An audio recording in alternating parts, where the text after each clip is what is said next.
नमस्कार, शाम के 4 बज रहे हैं, वक्त हो गया है फास्ट एंड फैक्ट्स का। मैं हूं आपके साथ, मैं मानसा मलिक और मेरे साथ है रूपिका। ये दिखाते हैं आपको आज की बड़ी खबरें पूरी रिसर्च के साथ। लखनऊ में मारे गए आतंकी सैफुल्लाह के पिता ने उसका शव लेने से इनकार कर दिया है। कहा है कि एक देशद्रोही से मेरा कोई वास्ता नहीं है। लखनऊ में आतंकी सैफुल्लाह के घर से पिस्टल, गोलियां, नई करेंसी और बम बनाने के सामान के साथ साथ आईएसआईएस का झंडा और भारत का नक्शा भी मिला है। सैफुल्लाह के घर की दीवार पर पर्चे भी चिपके मिले। पर्चों पर आतंकी ने अपना टाइम टेबल लिखा हुआ था। एनआईए की टीम ने लखनऊ और भोपाल पहुंचकर मामले की जांच शुरू कर दी है। यूपी एटीएस की आईजी ने कहा है कि आतंकी सैफुल्लाह को जिंदा पकड़ने की पूरी कोशिश थी। सस्पेक्ट को सरेंडर करने के लिए बताया, लेकिन उसने तो हमारे ऊपर फायर किया। लेकिन हमने इस जगह की घेराबंदी की और कई घंटे हमने हर संभव प्रयास किया कि इसको जीवित हम गिरफ्तार कर पाएं।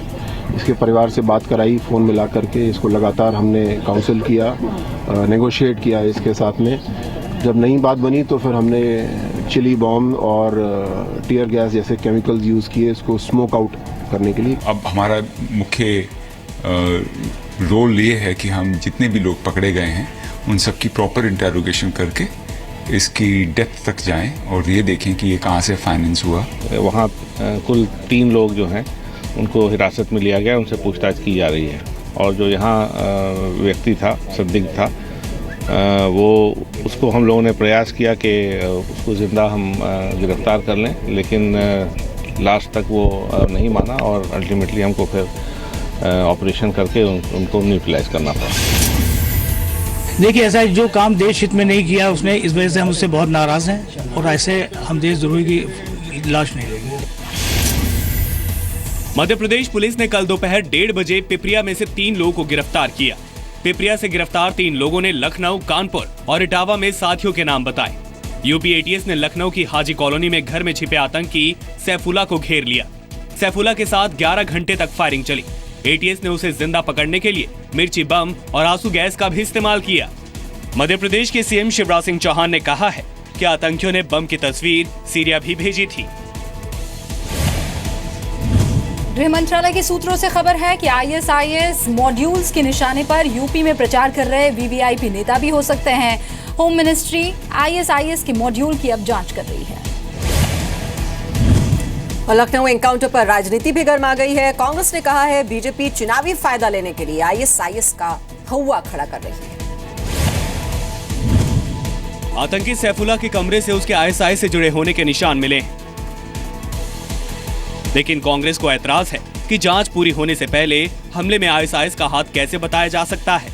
कांग्रेस नेता पीसी चाको ने केंद्रीय मंत्री गिरिराज सिंह के उस बयान को गैर जिम्मेदाराना बताया है कि आतंकी वारदात में एक खास वर्ग के ही लोग क्यों पकड़े जाते हैं। जवाब में बीजेपी ने कहा है कि कांग्रेस एक बार फिर सुरक्षा बलों का हौसला गिराने वाली हरकत कर रही है। जब बिहार में आरजेडी का शासन था, लालू प्रसाद जी का, उस समय सिम्मी के नाम पर आतंकवादियों का तहलका मचा हुआ था। सिम्मी का हेडक्वार्टर बिहार था। क्यों था? क्योंकि वहां बेखबर थे, उन्हें किसी का भय नहीं था, संरक्षण था। आई थिंक इलेक्शन के ईव में ये जो प्रस्ताव आया है ये पॉलिटिकली मोटिवेटेड है। एक कम्युनल डिवाइड के लिए उन्होंने किया। मध्य प्रदेश के मुख्यमंत्री शिवराज सिंह ने कहा है कि आतंकी घटना में आईएसआईएस का हाथ होने के ही सुराग मिले हैं, तो फिर उसका नाम नहीं लें तो किसका लें? देखिए, कौन सी घटना कौन कर रहा है इसको देखते हुए अगर संबंध स्थापित करने की बात करें तो अलग है, चुनाव अलग है। मैं समझता हूँ ये घटना बिल्कुल अलग है। हर चीज को राजनीतिक चश्मे से नहीं देखा जाना चाहिए, मुझे ऐसा लगता है। आईएस से connected. The country has to be alert and all of us should be together, should be united to face the onslaught of the ISIS. Bhopal से उज्जैन जा रही पैसेंजर ट्रेन में कल सुबह 9:30 बजे धमाका हुआ। धमाके में 9 लोग घायल हुए थे। मध्य प्रदेश के गृह मंत्री ने ट्रेन धमाके में बोगी से गन पाउडर की गन पाए जाने की बात कही थी। पैसेंजर ट्रेन ब्लास्ट में पकड़े गए संदिग्धों की निशानदेही पर एमपी के पिपरिया और यूपी के कानपुर इटावा से गिरफ्तारियां हुई। देश में आईएसआईएस मॉड्यूल की ये पहली वारदात है। इससे पहले आईएसआईएस संदिग्धों के सारे हमले नाकाम किए जा चुके हैं।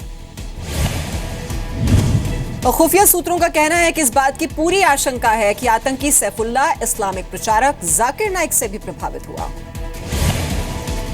5 राज्यों के विधानसभा चुनाव का आखिरी राउंड लॉक होने में बस अब 1 घंटा रह गया है। मणिपुर आज वोटिंग के सारे रिकॉर्ड तोड़ता हुआ दिख रहा है।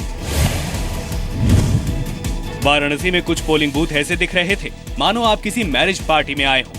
वोट उत्सव के आखिरी राउंड में एक खास लोग महिला दिवस को देखते हुए दिया गया था। यूपी चुनाव के आखिरी राउंड में 40 सीटों पर वोटिंग के लिए पोलिंग बूथ पर सुबह से लंबी कतारें लग गई थी। तमाम नेताओं ने भी वोट डाले और जीत के दावे किए। सर 5 में से सर वही सवाल मेरा भी है कि 7 सीटों में से कितनी सीटें? 7 की 7। मैं मुख्यमंत्री बनने की रेस में नहीं हूँ। मेरे पास पहले से संचार और रेल मंत्रालय की जिम्मेदारी है जी, और उसी काम को करने में मैं रुचि रखूंगा। मुझे तो लगता है कि हर एक व्यक्ति जो आज उत्तर प्रदेश की राजनीति में सक्रिय है, हर किसी की साख दांव पे लगी हुई है, क्योंकि हम सभी कहीं ना कहीं चाहते हैं कि जिस क्षेत्र से हम जुड़े हैं उस क्षेत्र को हम जीते। और जहां तक हमारे गठबंधन का सवाल है तो मुझे पूरा विश्वास है कि हम एक सीट जीतने जा रहे हैं और उत्तर प्रदेश के अंदर अगली सरकार एनडीए गठबंधन की ही बनेगी। जो जुमलेबाजी की चीजें हुई हैं यहाँ पर, तो समाज जुमलेबाजी से और विकास जुमलेबाजी झूठ से नहीं होता। ये विश्वास तोड़ा गया है, उस पर चुनाव होने जा रहा है। दूसरी तरफ मणिपुर में दूसरे चरण की 22 सीटों पर भी कड़ी सुरक्षा में मतदान शुरू हुआ। मणिपुर के वोटर दूसरे चरण में भी वोटिंग के पुराने रिकॉर्ड तोड़ते दिखाई दे रहे हैं। इम्फाल में सीएम इबोबी सिंह पूरे परिवार के साथ वोट डालने पहुंचे। Democratic country, everybody has right to say, but let us wait at least till 11th of this month. When the reason is come out, only then we can say. But at the moment, we does not like to make any comment. UP में पहले दौर में 64.22% और दूसरे में 65.16% और तीसरे दौर में 61.16% वोटिंग हुई थी। यूपी में चौथे दौर में 60.37%, पांचवे में 57.36% और छठे दौर में 57.07 वोटिंग हुई थी। मणिपुर में पहले दौर की 38 सीटों पर रिकॉर्ड 84% वोटिंग हुई थी। पंजाब में 78.6, उत्तराखंड में 68% और गोवा में 83% मतदान हुआ था। 5 राज्यों में विधानसभा चुनावों के नतीजे 11 मार्च को आएंगे।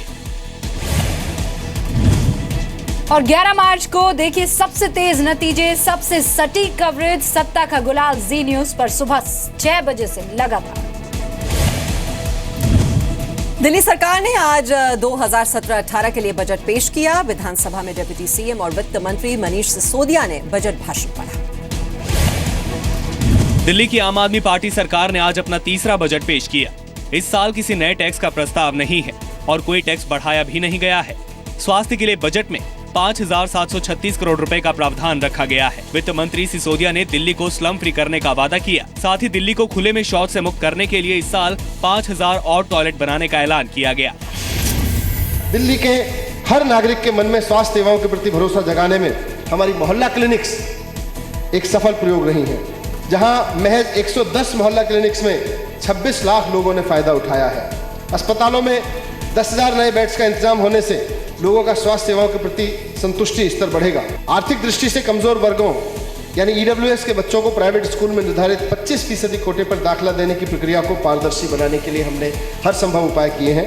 इसके लिए दाखिला प्रक्रिया को ऑनलाइन कर दिया गया है। इसके पहले जो ईडब्ल्यूएस के दाखिले होते थे वो सिफारिश पे होते थे। दिल्ली की पर्यटन नीति बनाने के लिए सिंगल विंडो पॉलिसी बनाई जा रही है ताकि फिल्मों की शूटिंग आसानी से हो सके। क्लस्टर स्कीम के तहत 736 और बसें शामिल की जाएंगी। 10,000 नए ऑटो परमिट जारी किए जाएंगे। 5 नशा मुक्ति केंद्र बनाए जाएंगे। डीसीडब्ल्यू का बजट 3 गुना बढ़ाकर 120 करोड़ रुपए किया जाएगा। दिल्ली के सरकारी स्कूलों के शिक्षकों को टैबलेट दिए जाएंगे। बजट में कहा गया है कि सरकारी स्कूलों में 10,000 नए क्लासरूम बनाए जाएंगे। 156 सरकारी स्कूलों में नर्सरी क्लास शुरू की जाएगी। इधर गुजरात में आम आदमी पार्टी इसी महीने से चुनाव कैंपेन शुरू करने जा रही है। वहीं हार्दिक पटेल भी पाटीदार आंदोलन को फिर खड़ा करने की तैयारी में है। 5 मार्च को काशी विश्वनाथ की पूजा अर्चना और आज सोमनाथ का जलाभिषेक।